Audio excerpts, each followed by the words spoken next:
நம் சேனலில் உள்ள அனைத்து உறவினர்களுக்கும் வணக்கம். ஒவ்வொரு நாளும் கந்தனின் அலங்கார சொற்பொழிவுகளை நீங்கள் கேட்டுக்கொண்டுதானே இருக்கிறீர்கள்.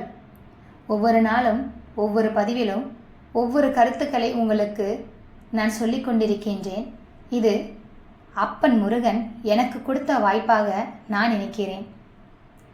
கேளுங்கள் கந்தர் அலங்கார சொற்பொழிவுகளை. வாழ்க்கையில் பல கேள்விகளுக்கு இதை கேட்கும் பொழுதே பதில் உங்களுக்கு கிடைக்கும். கந்தர் அலங்காரத்தில் அருணகிரியார் வெவ்வேறு வகையாக கருத்துக்களை எடுத்து சொல்கிறார். முதல் பாட்டிலே வந்தது போல், பேச்சை தவம் சற்றும் இல்லாத என்னை பிரபஞ்சம் என்னும் சேற்றை கலிய வழிவிட்டவா என்று தம்முடைய சொந்த அனுபவ நிலையில் நின்று சொல்கிறது. ஒரு வகை. முருகனை சார்ந்திருக்கிற வேல், சேவல், மயில், கிண்கிணி இவற்றின் ஆற்றலை உணர்த்துவதன் வாயிலாக அவன் பெருமையை உணர வைப்பது ஒரு வகை. அழித்து பிறக்க ஒட்டா அயில் வேலன் கவியை அன்பால் எழுத்து பிழையற கற்கின்றலீர் என்பது போல நாம் செய்யாத காரியத்தை சொல்வது மற்றொரு வகை. இப்பொழுது வேறு ஒரு வகையை பாடுகிறார். இன்னது செய்ய வேண்டும் என்பதை சொல்ல வருகிறார். மற்றவர்களுக்கு அறிவுரை கூற வருகிறவர்கள் தாம் உயர்ந்த நிலையில் இருந்தால்தான் அப்படி செய்யலாம். உயர்ந்த நிலையில் இருக்கிறவர்களிலும் இரண்டு வகையினர் உண்டு. தாங்கள் உயர்ந்த நிலையில் இருப்பதாக எண்ணிக்கொண்டு மற்றவர்கள் கீழான நிலையில் இருப்பது போல் எண்ணி உபதேசம் செய்ய வருவார்கள் சிலர். தாங்கள் உயர்ந்த நிலையில் இருக்கிறோம் என்பதை நினைக்காதவர்கள் சிலர்.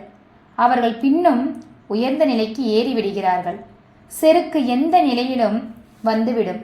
செருக்கு கூடாதென்று பிறருக்கு சொல்ல சொல்ல அந்த அறிவை பிடித்து கொண்டே செருக்கு வந்துவிடும். அதனால் ஏமாந்து போகாமல் உயர்ந்த நிலையை பெற்றவர்தாம் உயர்ந்த நிலையில் இருப்பதை மறந்துவிட வேண்டும்.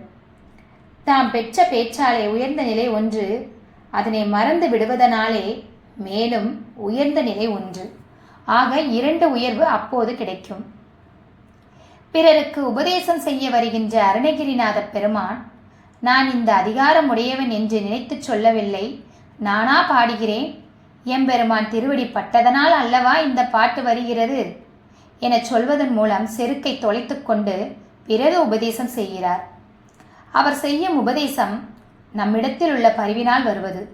பல பக்தர்கள் தவித்து கொண்டிருப்பதை பார்த்து அவர்களுக்கும் வழிகாட்டி அழைத்து போக எண்ணி பின்னே திரும்பி வந்து அழைத்து போகும் ஒருவரை போல அவர் பேசுகின்றார். அவரது உள்ளத்தில் அன்பும் பரிவும் இருக்கின்றன, ஆணவம் இல்லை. அவரிடம் ஒருவர் கேட்கிறார், நான் ஆண்டவனது திருவருளை பெற வேண்டும், எனக்கு சாஸ்திரம் எதுவும் தெரியாது, யோகம் பண்ண தெரியாது, ஞான விசாரம் செய்யும் ஆற்றல் இல்லை, நான் இங்கு வாழ்ந்து கொண்டுதான் இருக்க வேண்டும், வாழும்போதே இறைவன் திருவருள் எனக்கு கிடைக்க வேண்டும், அதற்கு ஏதாவது வழி உண்டா என்று கேட்கிறார் ஒரு பக்தர். பக்தர் என்பதை விட ஆசை உடையவர் என்று சொல்லலாம். இறைவன் திருவருள் வேண்டுமென்ற ஆசை உடையவரானாலும் அதற்கு ஏற்ற வகையில் உழைக்கும் ஆற்றல் அவருக்கு இல்லை. மனைவி மக்களிடையே வாழ வேண்டும், சாதாரணமாக தினமும் சாப்பிடுவதையே சாப்பிட வேண்டும், எந்த காரியங்களை செய்து வருகிறோமோ அந்த காரியங்களை செய்து கொண்டே இருக்க வேண்டும். அப்படி இருக்கும்போதே இறைவன் திருவருள் வந்து வாய்க்குமா? இந்த கேள்வியை கேட்டவர் நம்முடைய பிரதிநிதியாகவே இருக்க வேண்டும். ஏனென்றால் நாமும் அப்படித்தானே கேட்போம். தினந்தோறும் உண்ணுகின்ற உணவில், அணிகின்ற ஆடையில், நுகர்கின்ற உலகியல் இன்பத்தில் சிறிதும் குறைவுபடாமல் இருக்கும்போதே இறைவன் திருவருள் கிடைக்க வேண்டுமென்ற ஆசை உலகத்தில் உள்ள எல்லா மக்களிடத்திலும் இருக்கிறது. தவ நெறியில் செல்ல வேண்டுமானால் இப்பொழுது நுகரும் இன்பங்களை கைவிட வேண்டும். இறைவனது திருவருள் பெற்றுவிட்டால் அழிவே இல்லாத எல்லையே இல்லாத பேரின்பம் சித்திக்கும் என்று சொல்கிறார்கள். அது கிடைக்கிறது என்பது என்ன நிச்சயம்? இப்பொழுது நாம் அடைகிற உலக இன்பம் கையின் மேல் இருக்கிறது. பேரின்பம் கிடைப்பது உண்மையாக இருந்தால் கையில் கிடைப்பதை விட்டுவிடலாம். அது கிடைப்பது உண்மையோ பொய்யோ நமக்கு தெரியாது. இப்பொழுது கிடைப்பதை விட்டுவிடாமல் இதையும் அனுபவித்துக் கொண்டே இருக்கிறோம். அந்த பேரின்பம் உண்மையானால் அதை பெறவும் ஆயத்தமாக இருக்கிறோம். இந்த இன்பத்தை சிறிதளவும் விடாமல் அதை பெறுவதற்கு வழி ஏதேனும் உண்டா? இதுதான் நம் கேள்வி. இப்படி கேட்பவர் கூட்டத்தை பார்த்து ஒருவர் உனக்கும் வழி உண்டு என்று சொன்னால் அவரை விட கருணை உடையவர் யாராக இருக்க முடியும்? நீ பட்டினி கிடக்க வேண்டாம், சாஸ்திரங்கள் படித்திருக்க வேண்டாம், தலங்களுக்கு யாத்திரை செய்திருக்க வேண்டாம், தத்துவ விசாரம் செய்திருக்க வேண்டாம், அவற்றில் ஒன்றும் இல்லையே என்ற கவலை வேண்டாம். கொஞ்ச நேரமாவது மௌனமாக இருக்க எனக்கு தெரியாதே என்று கூட கவலைப்பட வேண்டியதில்லை. நீ இப்பொழுது இருக்கிறபடியே இரு, இறைவன் அருள் தானே உனக்கு வந்து வெளிப்படும் என்று அருணகிரியார் சொல்கிறார். கோன் அருள் வந்து தானே உமக்கு வெளிப்படுமே. ஆண்டவனுடைய திருவருள் எங்கே எப்படி கிடைக்கும் என்று அதை நீங்களே தேடிச் செல்ல வேண்டாம். நீங்கள் எப்படி இருக்கிறீர்களோ அப்படியே இருங்கள், தானாக அவன் அருள் வந்து கிடைக்கும் என்று அவர் சொல்கிறார். இதுவும் நல்ல உபதேசமாக இருக்கிறதே. இன்றைக்கு நாம் செய்து கொண்டிருக்கிற காரியங்களை எல்லாம் இப்படியே செய்து கொண்டு இருந்தபடி இருந்தால் போதுமே. இவர் சொல்கிறபடி அருள் தானாக வந்து வெளிப்பட்டு விட்டால் மிகவும் நன்று என பலர் நினைக்கலாம். அருணகிரிநாதர் இருந்தபடி இருங்கள் என்று மாத்திரம் சொல்லியிருந்தால் எல்லா மக்களும் அந்த இன்பத்தை அடைய முடியும். ஆனால் அதற்கு முன்னாலே சில சாதனங்களை சொல்கிறார். தடுங்கோல் மனத்தை விடுங்கோல், வெகுளியை தானம் என்றும் இடுங்கோல். குழந்தைகளுக்கு உபதேசம் செய்கிறாள் அவ்வை பாட்டி. அகர வரிசையில் அவள் சொல்ல ஆரம்பித்து முதலில் அறம் செய்ய விரும்பு என்கிறாள். அதற்கு அடுத்தபடி ஆறுவது சினம் என்று போதிக்கிறாள். இவை இரண்டும் மனித வாழ்க்கைக்கு பயன்படுகிற காரியங்கள். சாஸ்திரங்கள் எல்லாம் மனிதனுக்கு எந்த தர்மத்தை சொல்கின்றனவோ அதை குழந்தைகளுக்கு சொல்கிறாள் அவ்வை. காரணம் என்ன? தொட்டில் பழக்கம் சுடுகாடு மட்டும். ஆதலால் குழந்தை உள்ளத்திலேயே அந்த விதை புதைந்து விட்டால் பிறகு அது நன்கு வளர்ந்து படரும். தலை நரைத்த பிறகு ஆண்டவன் நாமத்தை சொல், அறத்தை செய் என்று சொன்னால் வராது. ஆகவே வேத சாஸ்திரங்களின் பரம தாத்பரியம் எதுவோ அதை சின்னஞ்சிறு குழந்தைகளுக்கு அகரவரிசை பாட்டிலே அவ்வை சொல்கிறாள். வாழ்க்கையில் மனிதர்கள் பெற வேண்டியவை அறம், பொருள், இன்பம், வீடு ஆகிய நான்கும் ஆகும். இவற்றையே தர்மார்த்த காம மோட்சம் என்கிறார்கள். இந்த நான்கையும் குழந்தைக்கு பாட்டி சொல்கிறாள். அறம் செய்ய விரும்பு என்று தர்மத்தை சொன்னாள். பிறகு பொருள்தனை போற்றி வாழ் என்று பொருளை சொன்னாள். மெல்லியலா தோல் சேர் என்று இன்பத்தை சொன்னாள். வீடு பெற நில் என்று வீட்டு நெறியையும் சொல்லிவிட்டாள். இந்த வகையில்தான் முருகப்பெருமானின் அருள் தானே வந்து நமக்கு வெளிப்பட வேண்டுமாயின் அதற்கான சாதனங்கள் இன்னவென்று சொல்ல வருகிறார் அருணகிரியார். அறத்தை சொல்ல வருகிறார். பக்தி என்பது அறத்திலிருந்து வேறுபட்டது அல்ல. தர்மமில்லாத பக்தி பக்தி அன்று, தர்மமில்லாதது தவமும் அல்ல. அரக்கர் செய்த தவம் அறநினைவு இல்லாத தவம். தவம் முதலிய விசேஷ தர்மங்கள் அன்பு, ஜீவத்தையை என்பன சாமானிய தர்மங்கள். அடிப்படையான அறம் சாமானிய தர்மம் இல்லாமல் சிறப்பான அறம் விசேஷ தர்மம் பயன் தராது. அஸ்திவாரம் இல்லாத கட்டிடம் நிற்குமா? உயர்ந்த தர்மங்களை எல்லாம் செய்ய போகின்ற ஒருவன் மிகவும் அடிப்படையான தர்மமாகிய அன்பு பாலிப்பதை விட்டுவிடலாமா? சூரபத்மன் தவம் செய்தான், அறிவை வளர்த்தான். அன்பு இல்லாமல் அறிவு வளர்ந்து கொண்டே போகும்போது என்ன ஆகிறது? அணு குண்டு பிறக்கிறது. அன்பு, கருணை, இரக்கம் ஆகிய அடிப்படை குணங்கள் இல்லாமல் வளர்ந்து கொண்டே போன அறிவினால் அவன் தன்னை விட உயர்ந்தவர்கள் இல்லை என்று எண்ணி உலகில் உள்ள எல்லா உயிர்களுக்கும் துன்பத்தை தருகின்ற ஆற்றல் படைத்தான். தர்மம், அன்பு ஆகியவை அவனது தவத்திற்கு ஆதார பீடமாக அமைந்திருந்தால் அவன் அறிவு நன்மையை உண்டாக்கியிருக்கும். இறைவன் திருவருள் கிடைக்க வேண்டுமானால் அறத்தோடு இணைந்து தவம் செய்ய வேண்டும். அருளுக்கு ஆதார பீடமாக அறத்தை வைத்திருக்கிறார்கள். இறைவனோடு ஒன்றுபட்டு வேறு அல்லாமல் இருக்கிற அருட்சக்தியாகிய அம்பிகைக்கு தர்மசம்பத்தினி என்று பெயர். அறப்பெருஞ்செல்வி என்பார்கள். அறம் சிறிதும் இல்லாவிட்டால் அருளை பெறுவதற்கு மனிதன் எந்த வகையான முயற்சி செய்தாலும் கிடைக்காது. எல்லாவற்றிற்கும் அடிப்படையாக நிற்பது அறம். அந்த அறம் உள்ளத்திலே முதலில் தோன்ற வேண்டும். அதனால் பாட்டி குழந்தையை பார்த்து அறம் செய் என்று சொல்லாமல் அறம் செய்ய விரும்பு என்றாள். பள்ளிக்கூடத்தை விட்டு வெளியே வருகிற குழந்தை தன் பையில் உள்ள காலனாவை ஒரு குருட்டு பிச்சைக்காரனுக்கு போடுகிறது. மிக்க செல்வமுடைய ஒருவன் ₹1,00,000 தர்மத்திற்காக எழுதி வைக்கிறான். அது காலனா, இது ₹1,00,000 என்ற வேறுபாடு இருந்தாலும் அந்த செயலுக்கு மூல காரணமாக இருப்பது அவர்கள் அற நினைவு. அந்த நினைவு மனத்திலே தோன்ற வேண்டும். அறத்தில் விருப்பம் மனத்திலே தொடங்கினால் அது வாய்ப்பு நேரும்போது செயலாக வரும். மனத்தில் இல்லாமல் புறத்தில் இருந்தால் அது கணத்திலே மடிந்துவிடும். நம் வீட்டில் உள்ள ரோஜா செடி பூக்கவில்லை. பக்கத்து வீட்டு ரோஜா செடி நிறைய பூத்து குலுங்குகிறது. அந்த பூவிலே சிலவற்றை பறித்து கொண்டு வந்து இந்த செடியில் ஒட்ட வைத்தால் என்ன ஆகும்? சில நிமிஷத்திற்கு அப்பால் அவை வாடிவிடும். அந்த மலருக்கு செடியோடு ஒட்டுதல் இல்லை. செடி ரோஜா செடிதான், பூ ரோஜா பூதான். ஆனால் அந்த செடியில் பூத்த ரோஜா பூ அல்ல. யார் யாரோ தர்மம் செய்து புகழ் அடைகிறார்களே, நாமும் புகழ் வாங்க வேண்டும் என்று எண்ணி செய்கிற தர்மம் உள்ளத்திலே தோன்றாமல் புறத்தில் மாத்திரம் இருக்காது. செடியில் பூக்காத பூவை அதனுடன் ஒட்டி வைத்தாற்போல் அமைவது அது. அதனால்தான் வள்ளுவர் மனத்துக்கண் மாசிலா நாதல் அனைத்தரன் ஆகுல நீரப்பிற என்று சொன்னார். மனிதன் குற்றமற்ற உள்ளமுடையவனாக இருந்தால் அதற்கு ஏற்றபடி அவன் செய்யும் அறம் சிறப்படையும் என்கிறார். பலர் உள்ளத்தில் அன்பு உணர்ச்சி இல்லாமல் செய்யும் காரியங்கள் அறச்செயல்கள் அல்ல, தம்மை விளம்பரப்படுத்திக் கொள்ளும் செயல்களாம். தர்மம் செய்வது முக்கியம். ஆனால் தர்மம் செய்வது புறத்தில் இருந்தால் போதாது, மனத்திலிருந்து அந்த அற நினைவு உண்டாக வேண்டும். அறமல்லாத வகையிலே புகும் மனத்தை அறத்திலே செலுத்த வேண்டும். மனம் தூய்மை உடையதாக அன்பு உடையதாக இருந்தால் அங்கே உண்டாகின்ற எண்ணங்கள் உண்மையான செயலாக மாறும். அந்த செயல் நிரந்தரமாகவும் நீடிக்கும். அதை அருணகிரிநாதர் தெரிந்து கொண்டார். நீ இருந்தபடி இரு, கை காலை ஆட்ட வேண்டாம், ஆனால் ஒரு காரியம் மாத்திரம் செய்.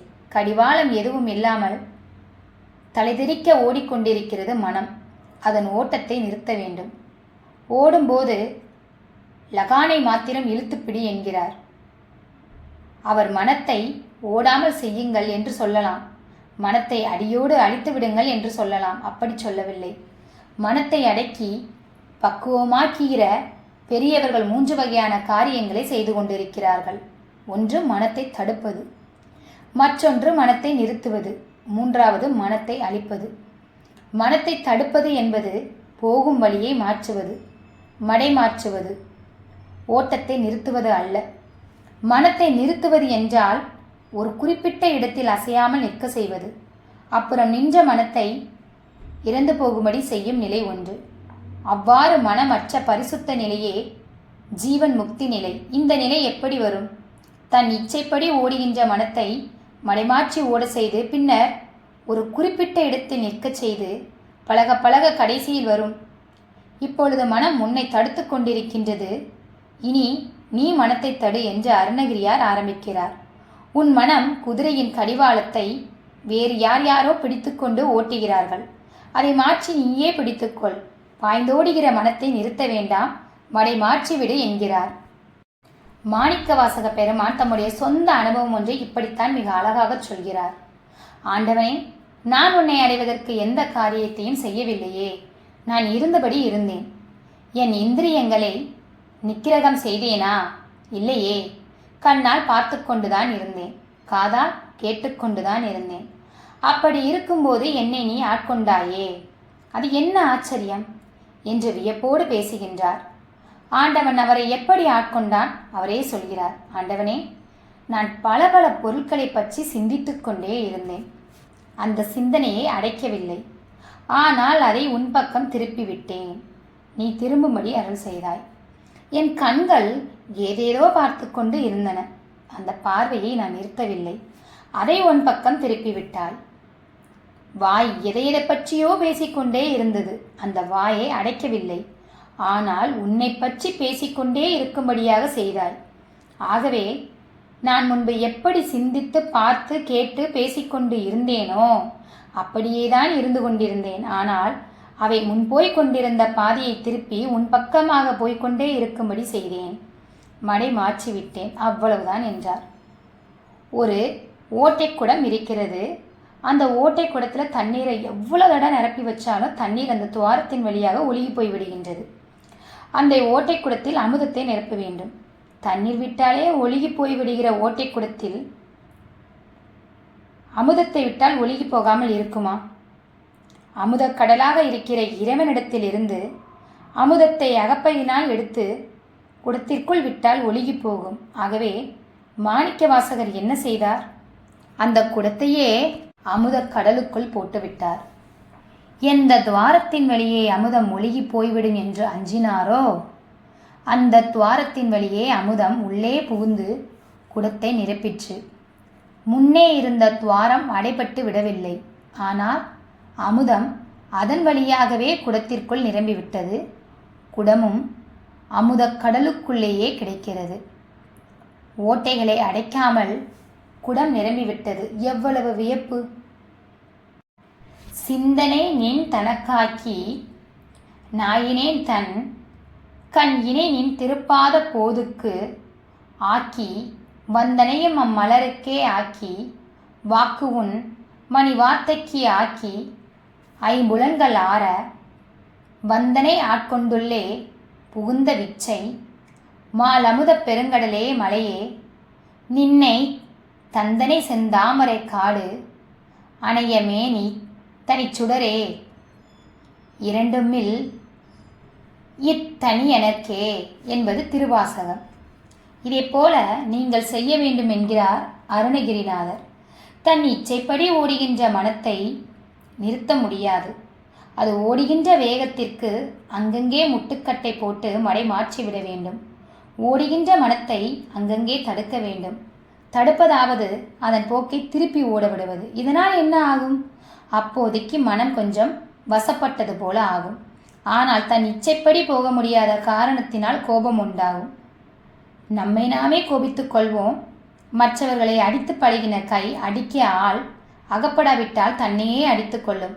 வெறிபிடித்த நாய் கடிப்பதற்கு வேறு எதுவும் அகப்படாவிட்டால் தன்னைத்தானே கடித்து கொள்ளும். அது இயற்கை.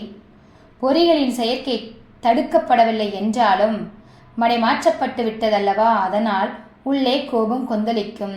அந்த கோபத்தை அழி என்கிறார் அருணகிரிநாதர். எத்தனையோ சொல்வதற்கு இருக்க அருணகிரியார் கோபத்தை விடுங்கள் என்று சொன்னாரே என்றால் அதற்கு காரணம் இருக்கிறது. எல்லாவற்றையும் பற்றிக்கொள்ள வேண்டுமென்ற எண்ணம் மனதிற்கு உண்டு. இப்படி பற்றிக்கொள்ள நினைப்பதைத்தான் காமம் என்பர். காமம், வெகுளி, மயக்கம் இவை மூன்றன் நாமம் கெடக்கெடும் நோய் என்று திருவள்ளுவர் பேசுகின்றார். மனிதர்களுக்கு துன்பம் ஏற்படுவதற்கு முக்கிய காரணங்கள் ஒன்று அவா, மற்றொன்று வெகுளி, அடுத்ததாக இருப்பது ஒன்றை ஒன்றாக நினைக்கின்ற மயக்கம், முதலில் இருக்கின்ற அசுரன் அவா என்கிற காமம். மனம் ஒன்றை விட்டு ஒன்றை பற்றுவதுதான் ஆசை அல்லது அவா. மனத்தை நிறுத்த வேண்டுமானால் காமத்தை நிறுத்த வேண்டும். மனத்தின் சஞ்சாரம் அவாவின் வெளியீடு. அவா என்பதுதான் எல்லா பிறப்புக்கும் மூலவித்து. நமக்கு உபதேசம் செய்ய வருகின்ற அருணகிரியார் பிறப்புக்கு மூலமாக இருக்கின்ற பொருளை கெடு என்று மறைமுகமாக பாடுகிறார். அவர் காமம் இல்லாமல் இரு என்று சொன்னால் பயமாக இருக்கும், நமக்கு விளங்காது. காமத்தை அடக்கு என்று சொல்வதும் மனத்தை தடு என்று சொல்வதும் ஒன்றுதான். அடுத்தபடி ஆசையினால் கோபம் உண்டாகிறது. காமம், வெகுளி இரண்டும் ஒழிய வேண்டும். முதலில் அதை அப்படியே சொல்லாமல் தடுங்கோல் மனத்தை என்றும் விடுங்கோல் வெகுளியை என்றும் சொன்னார். ஆறுவது சினம் என்று அவ்வையும் சொன்னாள். கோபத்தை அடக்கிவிட்டோம். எல்லா துன்பத்திற்கும் காரணமாய் இருக்கிற பற்றை எப்படி ஒழிப்பது?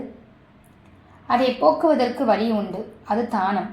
10 ரூபாய் நம் கணக்கில் கூடிவிட்டது என்றால் அந்த 10 ரூபாயை செலவிட்டு விட்டால் முன்பு இருந்த நிலை வந்து விடுகிறது. அதே போல பல பல பொருட்களிடத்தில் பற்று கொண்டுள்ள மனத்திடம் பற்றை விட்டுவிடு என்று சொன்னால் பயனில்லை. தேடின பொருட்களிடத்தில் பற்று இருப்பது போல அந்த பொருட்களை பிறருக்கு கொடுப்பதிலும் விருப்பம் வைக்க வேண்டும். பல பல பொருட்களை ஈட்டி பற்று வளர்கிறது. அவற்றை வகையோடு பிறருக்கு கொடுப்பதன் மூலம் அந்த பற்று குறைந்து விடுகிறது. ஒரு குழந்தை காகிதத்தை நிறைய கிழித்து போடுகிறது. அதை கிழிக்காதே என்று சொல்வதில் பயனில்லை. அப்போதைக்கு பயந்து கொண்டு நம் முன் சும்மா இருந்தாலும் நாம் இல்லாத போது அது எல்லா புத்தகங்களையும் கிழித்துவிடும். ஆகவே நாம் என்ன சொல்ல வேண்டும்? கிழித்து போட்டவைகளை பொறுக்கி கொண்டு போய் குப்பை தொட்டியில் போடு என்று சொல்ல வேண்டும். குழந்தைக்கு கிழிப்பது முதல் விளையாட்டு. கிழித்ததை வெளியில் கொண்டு போய் போடுவது இரண்டாவது விளையாட்டாக அமைகிறது. அதனால் அறை முன்பு இருந்தது போலவே சுத்தமாக இருக்கும். பல பல பொருட்களை ஈட்டுவதன் மூலம் மனம் அழுக்கடைகிறது. ஈட்டிய பொருளை பிறருக்கு தானம் செய்வதன் மூலம் அது மறுபடியும் சுத்தமடைகிறது. பல காலமாக பொருளை ஈட்டி ஈட்டி பழக்கப்பட்ட மனத்தை மாற்ற வேண்டுமானால் அதற்கு மாற்று மருந்தாக இருப்பது அறநினைவு, தியாகம் செய்யும் உணர்ச்சி, பிறருக்கு கொடுக்கும் செயல். ஆகவே அருணகிரியார் தானம் என்றும் இடுங்கோல் என்று உபதேசிக்கிறார். எவற்றை தானம் பண்ண வேண்டும் என்று கேட்கலாம். தானம் என்பது பைசாவை கொடுப்பது மாத்திரம் அன்று. நல்லது நினைப்பதே தானம், நல்ல வாக்கு சொல்வதே தானம். இந்த காலத்தில் எத்தனை பேர் வாக்கு தானம் செய்கிறார்கள்? பாவம், இந்த பிள்ளை ஏழை, உங்கள் பள்ளியில் சேர்த்து கொள்ளுங்கள் என்று ஒருவர் சிபாரிசு செய்கிறார். அதனால் அந்த குழந்தை பள்ளியில் சேர்ந்து படித்து ஐஏஎஸ் பரீட்சையில் தேர்ச்சி பெறுவதற்குரிய அடிப்படையான உபகாரத்தை செய்யவில்லையா அவர்? உண்மையான தூய நினைப்பினால் பலர் பிறருக்கு தானம் செய்கிறார்கள். தாய் போடுகின்ற சாப்பாடு இந்த உயர்ந்த நிலையைச் சேர்ந்தது. குழந்தை வளர வேண்டும் என்று அவள் நினைக்கிறாள். அந்த நினைப்போடு வெறும் மோர் சாதத்தை தான் பிசைந்து குழந்தைக்கு போடுகிறாள். இருந்தாலும் அவளது தூய அன்பு நினைப்பினாலே அந்த குழந்தை வளர்கிறது. சமுத்திர அலைகளை காட்டிலும், நாம் பார்க்கிற காற்று அலைகளை காட்டிலும், நாம் கேட்கிற ஒளி அலைகளை காட்டிலும் எண்ண அலைகள் மிகுதியான சக்தி உடையவை. நாம் வாழ வேண்டும் என்று பெரியவர்கள் நினைக்கின்ற நல்ல நினைப்பானது கண்ணுக்கு தெரியாத மிக நுட்பமான சக்தி உடையது. அந்த சக்தியின் வன்மையினால் நம்மிடத்தில் உள்ள கெடுதல் மறைந்துவிடும். கல்லை எடுத்து ஒருவனை அடிக்கிறோம், மண்டை உடைந்து ரத்தம் வருகிறது. 2 நாளில் காயம் மாறி போகிறது. ஆனால் ஒருவனை வாயினால் அவன் மனம் புண்படும்படி பேசிவிடுங்கள். அந்த சொல் வெளிப்படையாக உடம்பில் காயத்தை ஏற்படுத்தாவிட்டாலும் அவன் உள்ளத்தை எவ்வளவு நோகடித்து விடுகிறது. தீயினால் சுட்டவன் உள்ளாரும் ஆறாதே, நாவினால் சுட்டவடு என்று வள்ளுவர் சொல்லவில்லையா? வெறும் சொல் வெறும் காற்று. அது படும்போது அறிவுடையவனுக்கு, உணர்ச்சி உடையவனுக்கு உயிர் துடிக்கிறது. இது குழந்தைக்கு விளங்காது. செயலை காட்டிலும் சொல் நுட்பமானது. அவை காட்டிலும் எண்ணம் நுட்பமானது. அவற்றின் விளைவுகளும் அப்படியே வர வர நுட்பமானவே. நெஞ்சின் நினைப்பு அலைகள் வேலை செய்வதை கண்டுபிடிக்க மேல்நாட்டு விஞ்ஞானிகள் முயற்சி செய்து வருகிறார்கள். அதற்கு உருவம் உண்டு, நிறம் உண்டு என்று கண்டுபிடித்து புத்தகம் எழுதியிருக்கிறார்கள். நினைப்பு எத்தனைக்கு எத்தனை தீயதாக இருக்கிறதோ அத்தனைக்கு அத்தனை அது சார்ந்த இடங்கள் துன்பமயமாக இருக்கும். அவன் கொள்ளிக்கண்ணால் பார்த்தான். செடி பட்டு போய்விட்டதே. குழந்தை அன்றைக்கே ஜுரம் என்று கீழே படுத்து கொண்டு விட்டது என்று சொல்வதை கேட்பதில்லையா? உள்ளத்திலே தோன்றுகிற அசுர சக்திகளுக்கு அத்தனை ஆற்றல் உண்டு.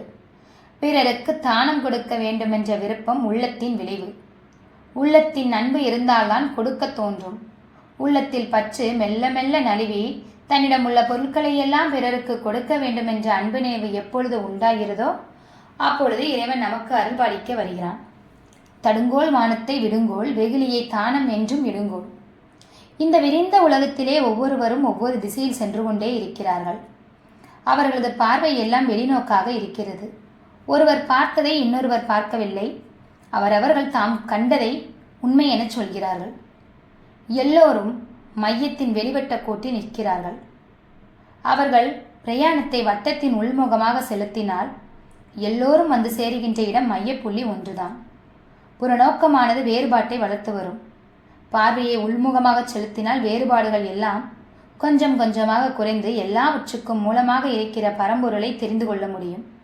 அன்பு பெருகி நாம் எல்லோரும் சகோதரர்கள், இறைவனுடைய குழந்தைகள் என்ற உண்மையை உணர்ந்து கொள்ள முடியும். பல பல பொருட்களை பார்த்து பார்த்து விரிந்து கொண்டே போகின்ற மனத்தை தடுத்து உள்முகமாக செலுத்து. உள்ளே பொங்குகின்ற கோபத்தை அடக்கு. எல்லாவற்றையும் பற்றி கொள்ள வேண்டும் என்ற பேராசையால் ஈட்டிக்கொண்டே இருக்கும் பொருட்களை எல்லாம் வாரி வாரி தானம் வழங்கு. இப்படி செய்தால் ஒரு நடுநிலைமை வரும். நீ அதே நிலையில் இருந்து கொண்டிரு என்பது அருணகிரியார் உபதேசம். தடுங்கோல் மனத்தை விடுங்கோல், வெகுளியை தானம் என்றும் இடுங்கோல், இருந்தபடி இருங்கோல். இருந்தபடியே இருந்து கொண்டு உயிர்களுக்கு ஞானத்தை போதிக்கிறார் தட்சிணாமூர்த்தி. ஆலயத்திற்கு வருகின்றவர்களுக்கும் மனோவேகம் கெட்டு கொஞ்சம் உட்கார்ந்து கொண்டு தியானம் செய்யட்டும் என்பதற்கு வழியாக அவர் தெற்கு முகம் நோக்கி உட்கார்ந்து கொண்டிருக்கிறார். பெரியவர்கள் பரமேஸ்வரன் சன்னிதானத்தில் வணங்கிவிட்டு அம்பியையும் தரிசனம் செய்து கொண்டு தட்சிணாமூர்த்தியின் சன்னிதானத்தில் உட்கார்ந்து கொண்டு மந்திர ஜபம் செய்வார்கள். இறைவன் பிறரை உட்கார வைக்க தானும் உட்கார்ந்திருக்கிறான். இப்படி மற்ற செயல்கள் செய்யாமல் மனம் அடங்கி செயலடங்கி மௌனமாக இருந்தபடி இருப்பார்களானால் அருள் அங்கே வரும். மனத்தில் பல காலமாக ஏறி இருக்கிற அழுக்கை துடைக்க வேண்டும். காமம் அற்று போக மனத்தை தடுக்க வேண்டும். வெகுளியை ஓட்ட வேண்டும்.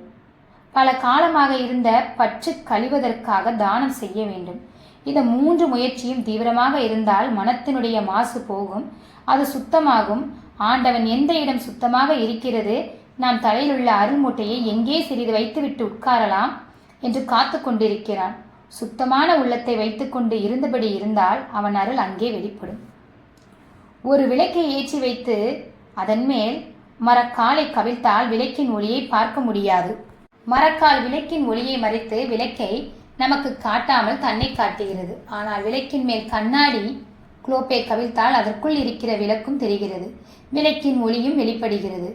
மரக்காலுக்குள்ளும் கண்ணாடி குளோப்புக்குள்ளும் இருப்பது விளக்குதான். ஆனால் மரக்கால் தன்னுள் உள்ள விளக்கின் ஒளி வெளிப்படுவதற்கு தடையாக இருக்கிறது. கண்ணாடி குளோப் தடையாக இராமல் வெளிவிடுகிறது. இதேபோல் அகங்காரம் மமகாரம் உடையவர்களுக்குள் ஆண்டவன் இருந்தாலும் அவர்களுக்கு புலப்படுவதில்லை. அவன் அருள் ஒளி வெளிப்படுவதற்கு அவைகளே தடையாக இருக்கின்றன. அகங்காரம் மமகாரம் நீங்கியவர்கள் பரிசுத்தமான கண்ணாடி போல் தம்முன் இருக்கும் ஆண்டவன் அருள் ஒளி வெளிப்படுவதற்கு தடையேதும் இராமல் இருக்கிறார்கள். எல்லோர் உள்ளத்திலும் ஆண்டவன் இல்லாமல் இல்லை. புதிதாக அவன் வெளிப்படுவதில்லை. மறைந்திருந்தவன் வெளிப்படுகிறான். பரிசுத்தமான உள்ளமுடையவர்களாக இருங்கள். அருள் வந்து தானே வெளிப்படும் என்கிறார். இல்லாத ஒன்று எப்படி வெளிப்பட முடியும்? அது இருக்கிறது. ஆனால் வெளிப்பட முடியாமல் அகங்கார மமகார அழுக்குகள் அதற்குள் தடையாக இருக்கின்றன. அந்த அழுக்கை கழுவி விடுங்கள். அருள் தானே வெளிப்படும் என்கிறார் அருணகிரியார். ஆற்று நீர் பாய்ந்து கொண்டே இருக்கின்றது. அதன் கரையில் மேடான வயல் ஒன்று இருக்கிறது. அதில் தண்ணீர் பாய்கிறதில்லை. மேடாக இருக்கின்றதனால் பாய்கிறதில்லை. தண்ணீர் பாய வேண்டும் என்று வயலுக்கு சொந்தக்காரன் நினைக்கிறான்.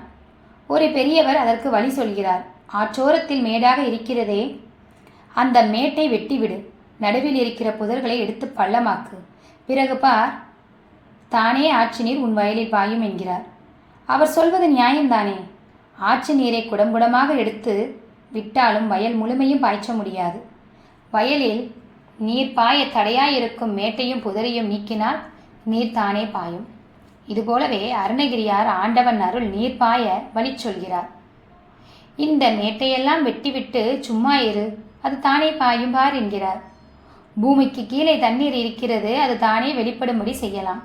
நல்ல கூர்மையான ஆயுதங்களால் தண்ணீர் வெளிப்பட தடையாக இருக்கின்ற மண்ணை தோண்டினால் தண்ணீர் குபுகுபு என்று வெளிப்படுகிறது. அது வெளிப்படுவதற்கு தடையாக இருந்தது மண்.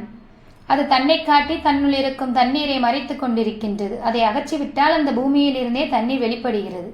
அதே போல நம்முள் இறைவன் இருந்தாலும் அருள் வெளிப்படுவதற்கு தடையாக சில இயல்புகள் இருக்கின்றன. விளக்கை மறைத்து கொண்டிருக்கும் மரக்காலை போல தண்ணீர் வெளிக்கு தெரியாமல் மறைத்து கொண்டிருக்கும் மண்ணை போல அவை இருக்கின்றன. அவற்றை ஒழித்துவிட்டால் இறைவன் அருள் தானே வெளிப்படும். காமம், வெகுளி, உலகத்து பொருளை உண்மையாக கொண்டு அவற்றை பற்றி கொண்டிருக்கும் மயக்கம் ஆகிய மூன்றையும் நாம் ஒழித்துவிட்டால் அருளே மயமாக இருக்கிற ஆண்டவன் வெளிப்படுவான். ஒரு பெரிய பாறங்கல்லை கொண்டு வந்து கோயிலுக்கு எதிரே போட்டு இருக்கிறார்கள். அந்த கல்லை நாம் பார்க்கிறோம்.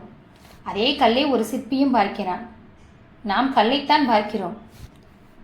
அவன் கல்லையும் பார்க்கிறான். அதற்குள் இருக்கிற முருகனது வடிவத்தையும் பார்க்கிறான். ஆனால் நமக்கு முருகனது வடிவம் தெரியவில்லை.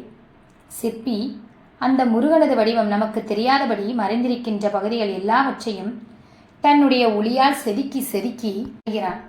அப்பொழுது முருகப்பெருமானது உருவம் நமக்கு தெரிகிறது. அப்பொழுதுதான் அந்த உருவம் வரவில்லை. அதற்கு முன்னாலேயே அதற்குள் மறைந்திருந்த உருவத்தை அந்த சிற்பி மாத்திரம் கண்டான். இப்பொழுது நாமும் காணும்படியாக செய்தான். அதே போல நம்முள் இருக்கிற இறைவனது அருள் ஒளியை நாம் காண முடியவில்லை. அதற்கு காரணம் அவன் உள்ளே இல்லை என்பது அல்ல. அதற்கு தடையாக இருக்கிற பொருட்கள் தங்களை காட்டுகின்றன. அந்த அருள் ஒளியை தடை செய்கின்றன. அவற்றை நாம் செதுக்கி எரிந்துவிட்டால் அந்த அருள் ஒளி தானே வெளிப்படும். யாருடைய அருள் வெளிப்படும்? எழுபாரும் உள்ள கொடுங்கோபச் சூருடன் குன்றம் திறக்க துளைக்க வைவேல் விடுங்கோன் அருள் வந்து தானே உமக்கு வெளிப்படுமே. விடுங்கோல் வெகுளியே என்று சொன்னார். வெகுளி இருந்தால் கொடுங்கோபச் சூரனாகும். சூரன் அகங்காரத்தின் உருவம். அகங்காரத்தின் விளைவு மமகாரம். அந்த மமகாரமே கிரௌஞ்சா சூரன். சூரனுக்கு கவசம் போல் இருந்தவன். அவ்வச்சூரன் கிரௌஞ்சாசுரனாகிய குன்றத்திற்குள் சூரன் ஒளிந்திருந்தான். என் வீடு, என் மனைவி, என் பிள்ளை என்று விரிந்து கொண்டே போகின்ற மமகாரத்திற்குள் ஒளிந்திருப்பது நான் என்ற அகங்காரம். ஆண்டவன் தன்னுடைய கூர்மையான வேலை கிரௌஞ்ச மலைக்குள் செலுத்தி மலையும் தவிடுபொடியாக போகும்படி செய்தான். அதனுள் ஒளிந்து கொண்டிருந்த சூரனையும் அழிந்து போகும்படி செய்தான். மலை போல சுற்றி வளைந்து கொண்டிருக்கிற மமகாரம், அதற்குள் ஒளிந்திருக்கும் நான் என்ற அகங்காரம் ஆகிய இரண்டையும் தன்னுடைய ஞானமாகிய வேலை செலுத்தி ஒளிப்பவன் முருகன் என்பதை இந்த திருவிளையாடல் புலப்படுத்துகிறது. உலகத்தில் உள்ள மக்கள் எல்லாம் வாழ வேண்டும் என்பது இறைவன் கருணை. எழுபாறு முய்ய வைவேல் விடும் கோன் அவன். சூரனும் கிரௌஞ்சாசூரனும் அழிந்தால் அகங்காரமும் மமகாரமும் ஒளிந்தால் உலகம் சுபிட்சத்தை அடையும். தான தர்மங்கள் நடைபெறும், தவம் செய்ய முடியும் என்று கண்டுகொண்டு தன்னுடைய வேலை செலுத்தினான் முருகன். அந்த வேல் கூர்மையானது, வைவேல். இவ்வாறு கூர்மையான வேலை விட்ட முருகனுடைய அருள் வந்து தானே உமக்கு வெளிப்படும். மனத்தை தடுத்து கோபத்தை அழித்துவிட்டு ஈட்டி வைத்திருக்கின்ற பொருட்களை தானம் செய்து நீங்கள் இருந்தபடி இருங்கள் என்பது அருணகிரியார் உபதேசம். தடுங்கோல் மனத்தை விடுங்கோல் வெகுளியை தானம் என்றும் இடுங்கோல் இருந்தபடி இருங்கோல் எழுபாரும் உய்ய கொடுங்கோபச் சூருடன் குன்றம் திறக்க துளைக்க வைவேல் விடுங்கோன் அருள் வந்து தானே உமக்கு வெளிப்படும். மனத்தை அதன் போக்கிலே விடாமல் தடுங்கள், கோபத்தை விட்டு விடுங்கள், என்றும் தானம் விடுங்கள், அந்த நிலையில் இருந்தபடியே இருங்கள். அப்போது ஏழுலகமும் உய்யும்படியாக கொடுமையான கோபத்தை கொண்ட சூரனோடு குரௌஞ்சம் என்னும் குன்று திறக்கவும் கூர்மையான வேலை விடும் இறைவனாகிய முருகனது அருள் தானே வந்து உமக்கு வெளிப்படும்